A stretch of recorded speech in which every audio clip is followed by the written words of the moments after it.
أعوذ بالله من الشيطان الرجيم بسم الله الرحمن الرحيم الحمد لله رب العالمين وأفضل الصلاة وأتم التسليم على سيدنا ونبينا محمد بن عبد الله وعلى آله وأصحابه أجمعين اللهم رب اشرح لي صدري ويسر لي أمري واحلل عقدة من لساني يفقهوا قولي رب زدني علما رب يسر ولا تعسر وتمم بالخير ثم أما بعد الحمد لله to you all السلام عليكم ورحمة الله وبركاته Inshallah, today we resume from where we had left off last week in our hadith lesson. And that was hadith number 1851. As for today's hadith is 1852nd hadith and is as follows.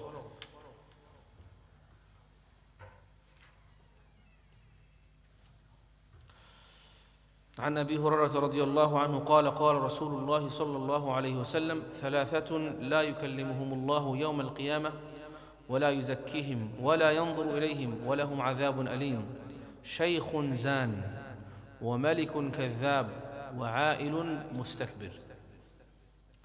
Sayyiduna Abu Hurairah رضي الله عنه وارضاه narrated that the Prophet Muhammad صلى الله عليه وسلم has narrated that there are three types of people whom Allah will neither speak to on the day of judgment, resurrection, nor will He purify them, i.e. from their sins, nor will He look upon them with mercy. And they will have a very painful punishment and chastisement. And these three groups of people are an elderly person who commits fornication, an elderly person who commits zina, and a king who is a liar, a king who is a liar, and the poor person who is proud. The poor person who is proud. So three groups of people have been listed here, whom Allah will not be pleased with, Allah will not look upon them with mercy, Allah will not speak to them, and Allah will not chastise them or cleanse them. Rather, they'll have a painful punishment. And this is first of all an elderly person who commits sin.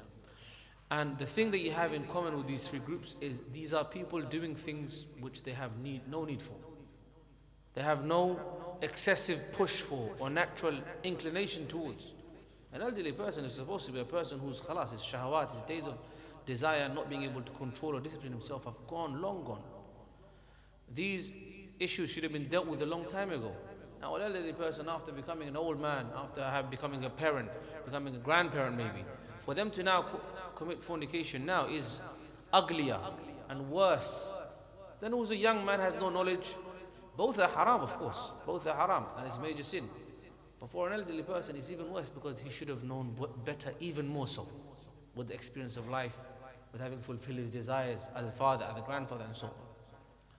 But it's surprising in today's society, you'll find this whole concept of elderly people also leaning towards fornication and zina, and like kind of this, they are depicted to be these cool grandparents who do whatever they want, and they go on road trips and they are reckless.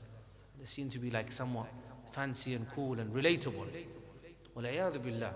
An elderly person is supposed to be a person of waqar and haiba, honor, decorum and respect, and leadership and example.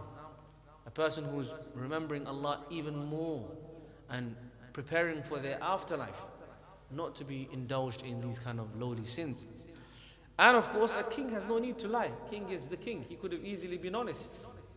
Who's going to go and bully him or punish? He has no fear over his life. He's a king, so why should he lie? So a king lying, there's no need. No one needs to lie, but even more so from a king.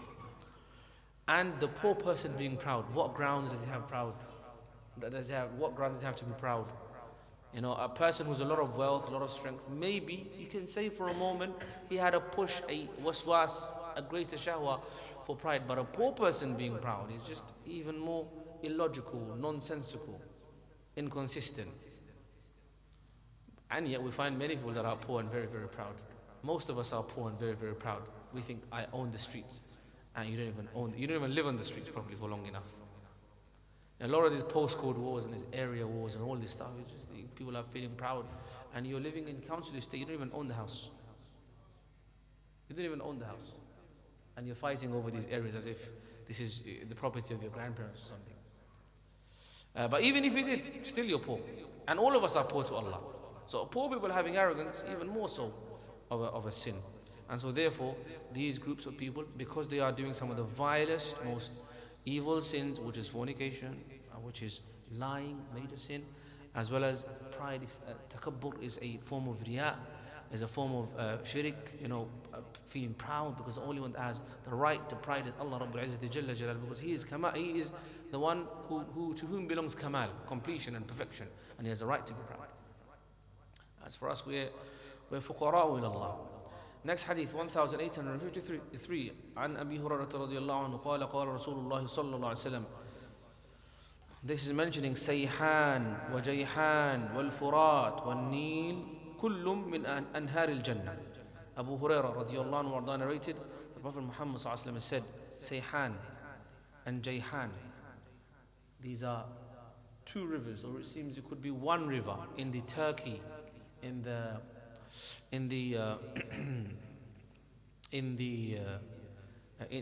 Turkey, in particular city, I can't remember exactly, but it's one of the rivers of Turkey, and Al-Furat, which is the Euphrates, which is in the Iraq area, and the Nile, which is in Egypt, that extends from Egypt throughout Africa into Ethiopia and many other countries, are the rivers of paradise.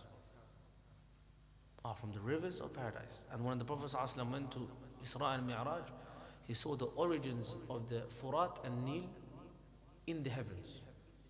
And he was told these are the rivers of Jannah. Now what that means, this interconnection between different realms, different worlds, Allahu Alam, this is a matter of ghaib, Allah knows best.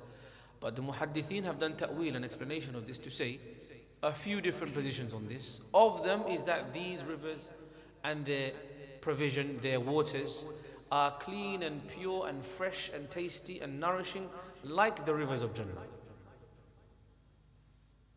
That's one ta'wil.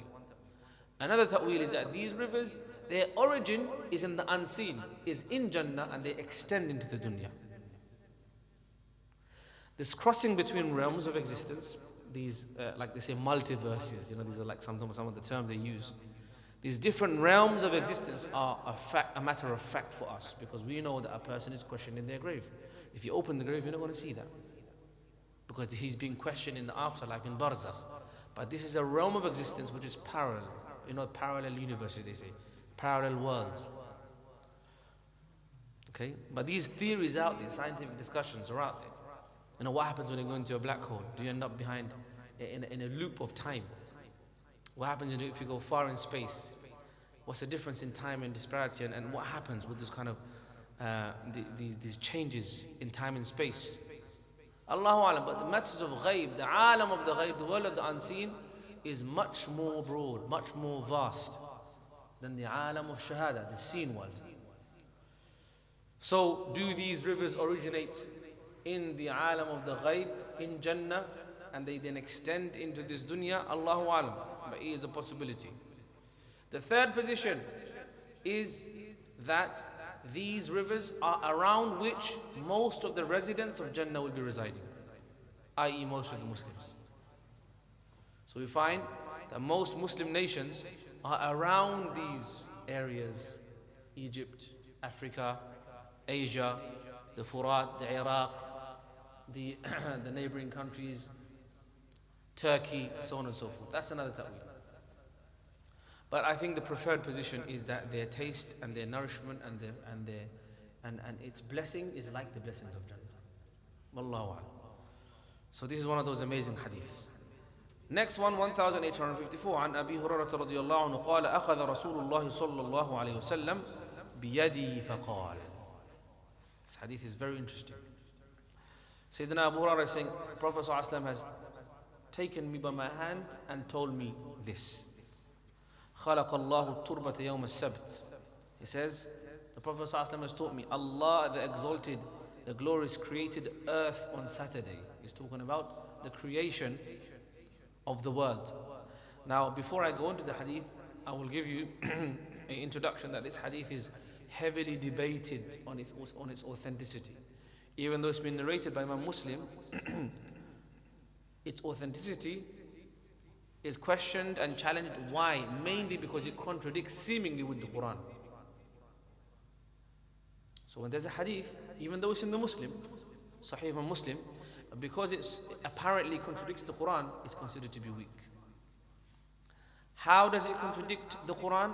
This hadith states that Allah created the earth and its objects and its substances in 7 days.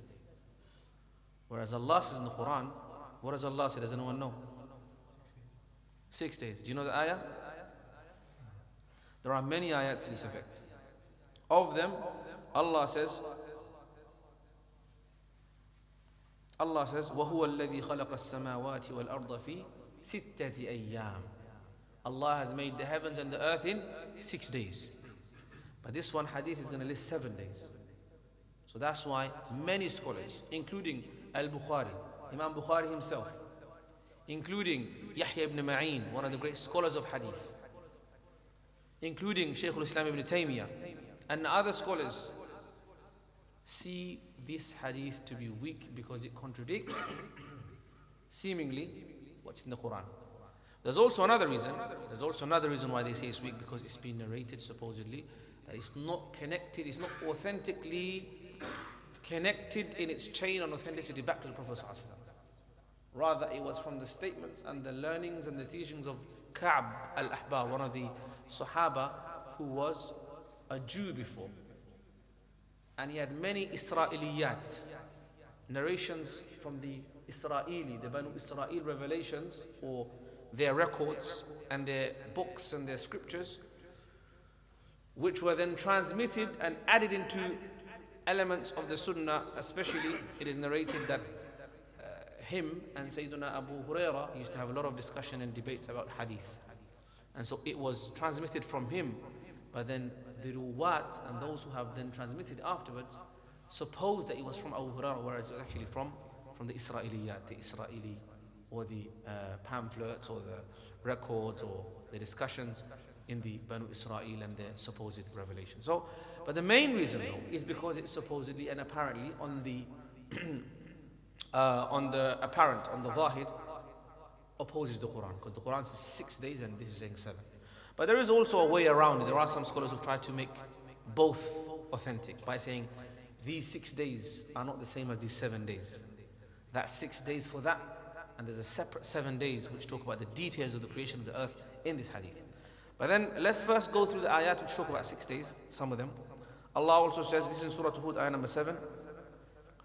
Allah says in Surah Al-Furqan, الَّذِي خَلَقَ السَّمَاوَاتِ وَالْأَرْضَ وَمَا بَيْنَهُمَا فِي سِتَّةِ أَيَّامٍ. In ayah number 59 of Surah Al-Furqan, Allah says, وَلَقَدْ خَلَقْنَا السَّمَاوَاتِ وَالْأَرْضَ وَمَا بَيْنَهُمَا فِي سِتَّةِ أَيَّامٍ in Surah Qaf, ayah number 38. And then Allah says, إِنَّ رَبَّكُمُ اللَّهُ الَّذِي خَلَقَ السَّمَاوَاتِ وَالْأَرْضَ فِي سِتَّةِ أَيَّامٍ ثُمَّ اسْتَوَى عَلَى الْعَرْشِ, as we recite sometimes in Maghrib, in Surah Yunus, ayah 3. Allah also said, الله الذي خلق السماوات والأرض وما بينهما في ستة أيام in Surah Al-Sajdah, ayah number 4. And then of course the very long, or the longer segment in Surah Fussilat, Allah says, قُلْ أَإِنَّكُمْ لَتَكْفُرُونَ بِالَّذِي خَلَقَ الْأَرْضَ فِي يَوْمَيْنِ, the one who made the earth in 2 days, وَتَجْعَلُونَ لَهُ أَنْدَادًا ذَلِكَ رَبُّ الْعَالَمِينَ وَجَعَلَ فِيهَا رَوَاسِيَ مِنْ فَوْقِهَا وَبَارَكَ فِيهَا وَقَدَّرَ فِيهَا فِي أَرْبَعَةِ أَيَّامٍ. Then Allah discusses and describes some of the other creations of the dunya and says this was completed on the 4th day, في أربعة أيام في اليوم الرابع. ثم استوى إلى السماء وهي دخان فقال لها وللأرض ائتيا طوعا أو كرها قالتا أتينا طائعين. And then Allah says فقضاهن سبع سماوات في يومين. Then Allah completed the creation of the 7 heavens in 2 days.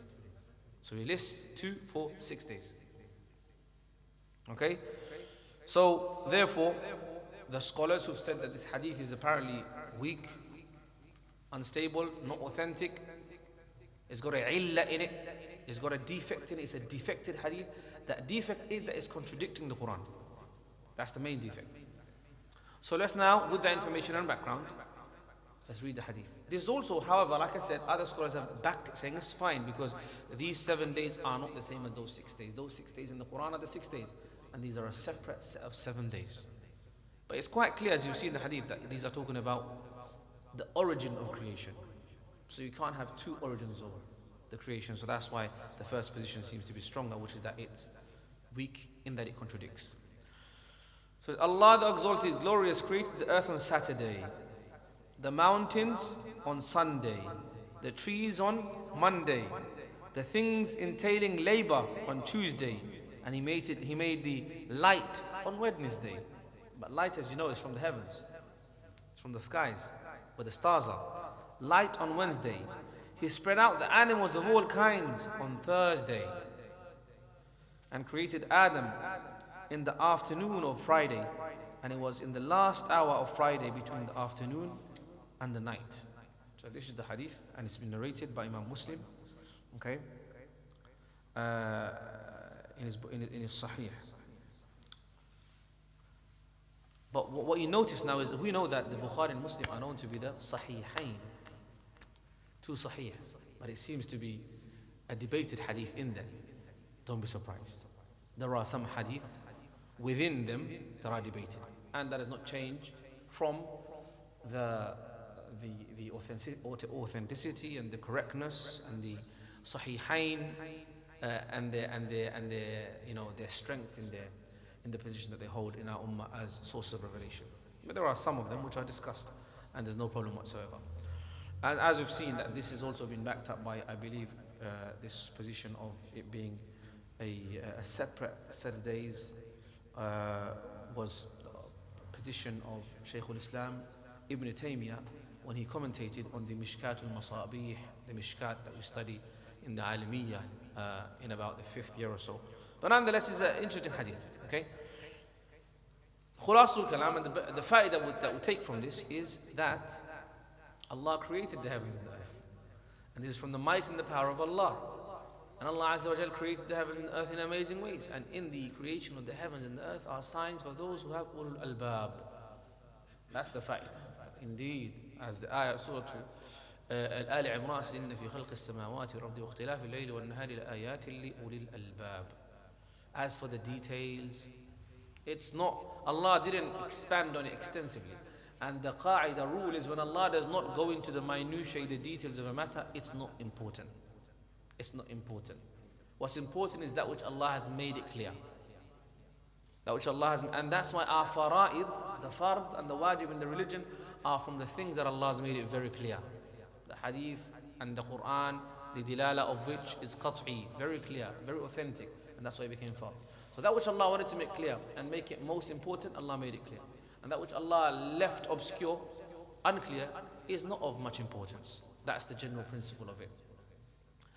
We also learn the level of precision that the ulama maintained when it came to transmission and recording of hadith, and the level of depth in debating authenticity and the illah and jarh and ta'deel of hadiths and muhaddithin and so on and so forth.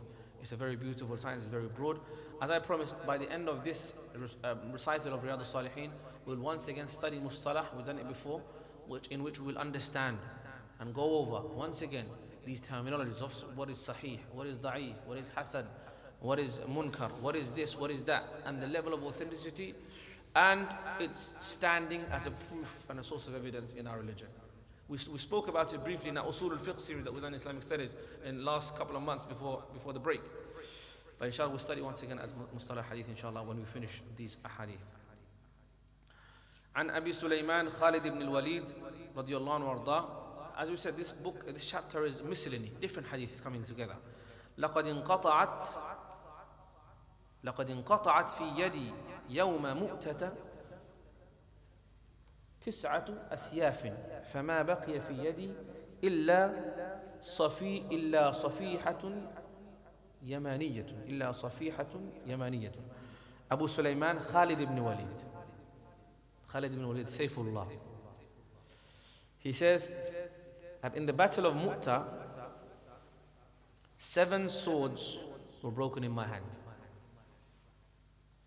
He was fighting so fiercely that his hand didn't break, but 7 swords broke. And all that remained with me was a Yemeni sword.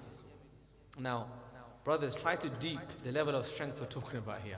Most of us can't even carry a sword for that long. We can't even carry a handbag for that long. We need wheels on them in our short transits between the plane and the car. we need to have wheels on them.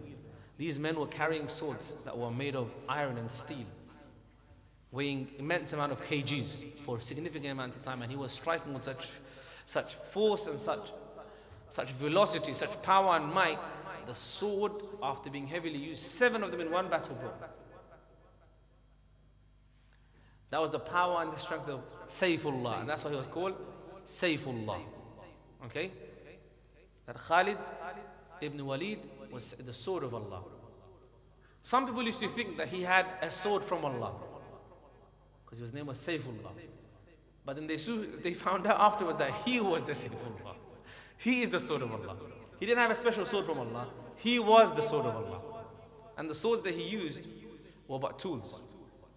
This shows to us, beloved friends, especially men among us, that we're very weak. And being physically and mentally tough is from the Sunnah. Because even Khalid ibn Walid radiallahu anhu would not be able to stand a battle against the Prophet sallallahu alaihi wasallam. Because the Prophet sallallahu alaihi wasallam, in his strength and his physique and his might, was much stronger than all of the Sahaba. And as we've seen in the previous lesson, we talked about how in the Battle of Hunayn, it was the Prophet ﷺ that stood ground. Whereas the Sahaba, even Sayyidina Abbas radiallahu anhu, you know, they were reassured by the confidence and the strength of the Prophet ﷺ. So strength, physical strength, Habaib, is a part of being a good Muslim man. And the hadith says that Allah loves a strong believer. Okay? Allah loves the strong believer more than the weak believer. But then it says, in both there is goodness. But being strong is preferred, because strength has benefit for you, and for your deen, for your family, for your society. Muslims, women and men need to be strong people. Physically, mentally, financially, all of that. And that's what Islam encourages. And that's why these Sahaba had the position. He was known as Sayfullah, and Hamza was known as Asadullah, Lion of Allah, as a person of might and strength.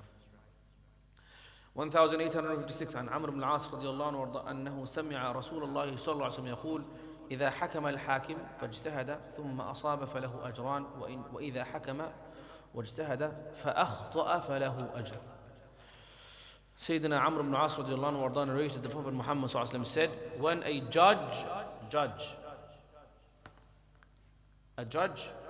is a judge, an Islamic judge. But a judge can also be the Imam, i.e. the Khalifa, the Wali al-Amr. The judge is of course appointed by the governor, and the governor is appointed by the Khalifa, the Imam of the Muslims. You know when in the hadith of, because sometimes the word Imam is sometimes given too less respect, and sometimes given too much respect because of misunderstanding. The Imam of the Masjid is not the Imam. The Imam is the Imam of the Ummah. There's a difference, okay? So sometimes people think, well, this guy's an Imam, that means he's the Imam, and so therefore they appoint him a higher position than he deserves. The Imam, the local Imam, may be very skilled at tilawah and fatwa and teaching and etc. But not all local Imams are suitable to be the grand Imam. Does that make sense? So we need to put people into places as and when and how much they deserve. Otherwise there will be corruption within society. That's very important. And on the other hand, some people think, well, Imams are just corrupt. They're all jokers. So they have no respect for Imams. That's also not jaiz, because that's basically belittling a honored position that Allah has honored. Anyway, so this hadith is talking about judges and those who do ijtihad for the sake of Allah, make judgment for the sake of Allah in His religion, give fatwa, pass rulings. When a judge utilizes his skills of judgment and comes to the right decision, if he comes for exerting maximum effort with fairness and integrity to try and reach the correct conclusion of judgment, he will get an ajr for that. One type of reward for actually the maximum effort.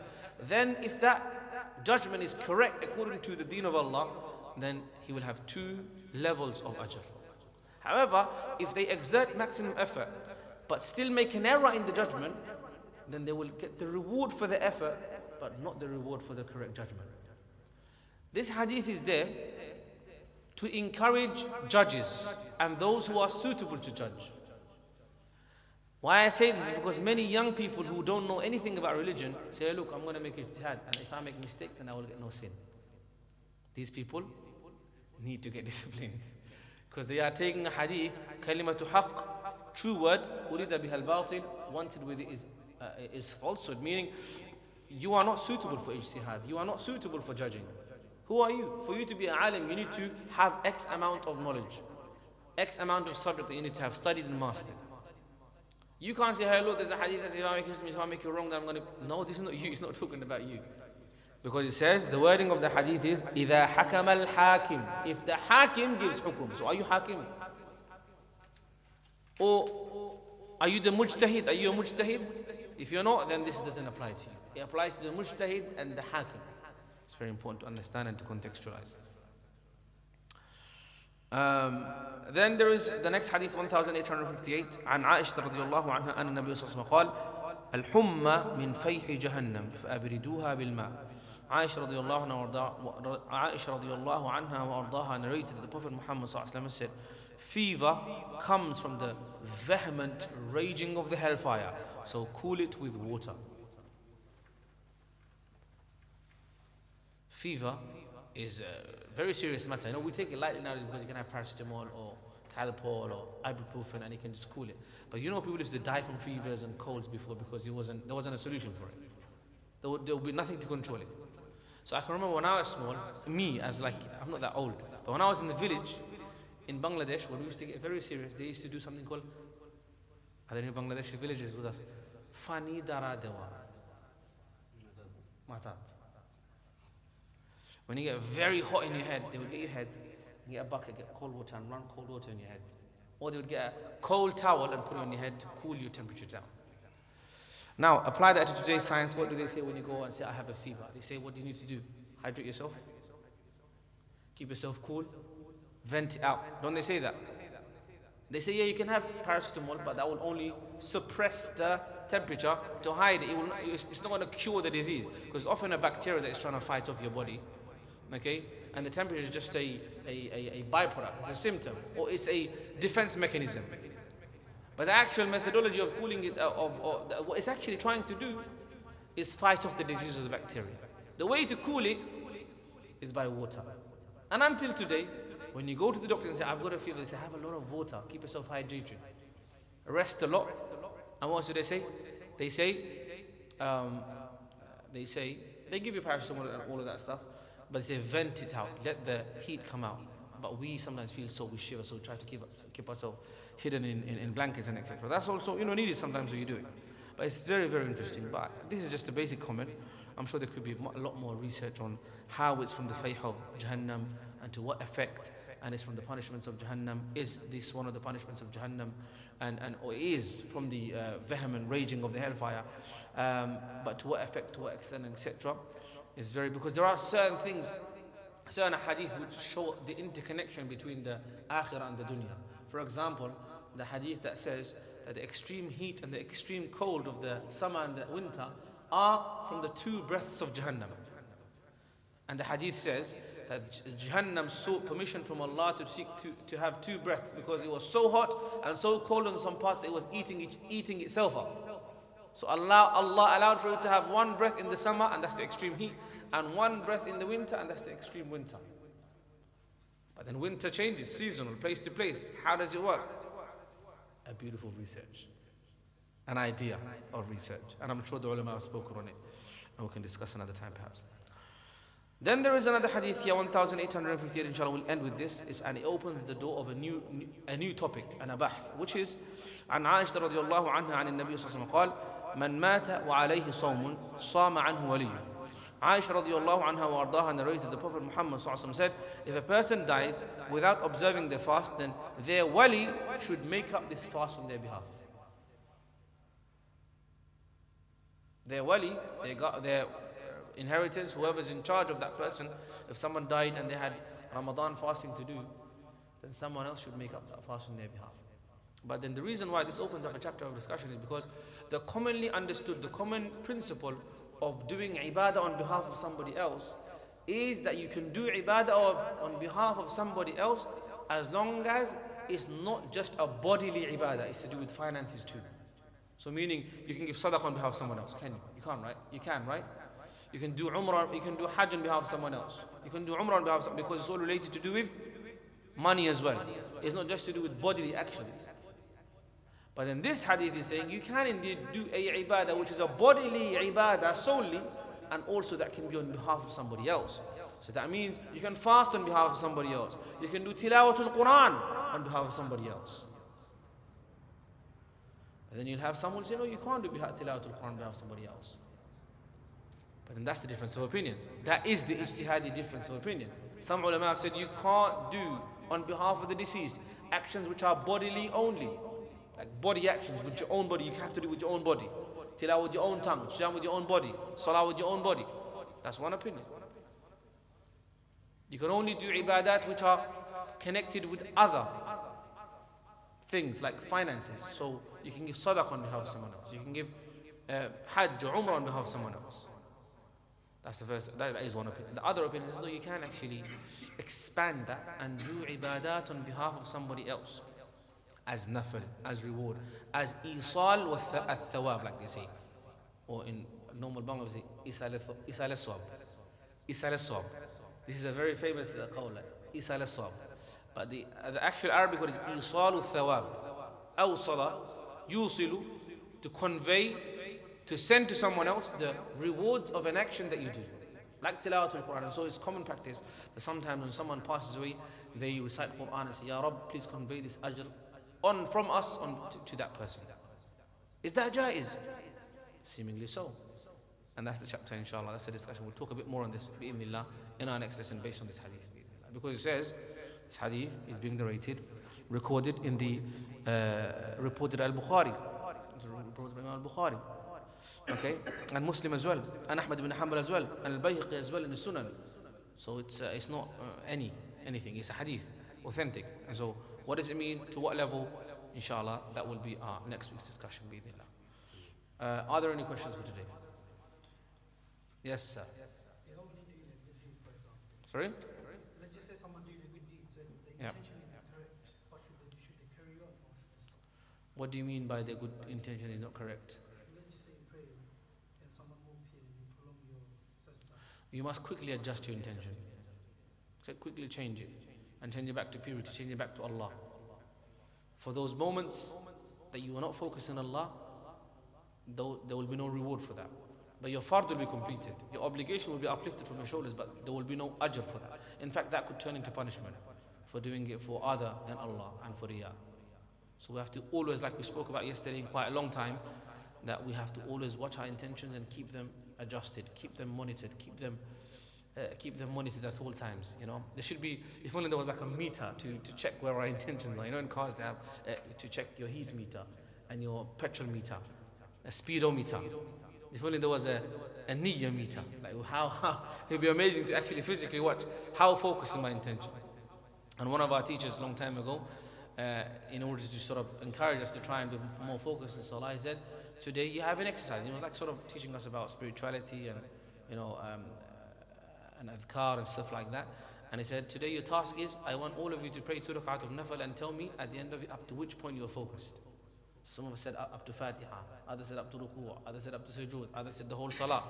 And of course the success is that you are able to focus in the entire 2 rak'at throughout the entire time on Allah. On Allah. So if your intention does get corrupted, quickly change it back. And then of course at the end of it, we do istighfar, Allahumma inni zalamtu nafsi, oh Allah, I seek forgiveness for my errors and my blemishes in my salah, and seek Allah for forgiveness and ask Allah that Allah accepts. Any other questions? Hadith about Earth being created in 7 days. Was this hadith not muttasil? No, apparently not. If it's not muttasil, how was it included by Muslim? He thought that it was. And that's why I said this is one of those very rare occasions where someone like Imam Muslim would be debated.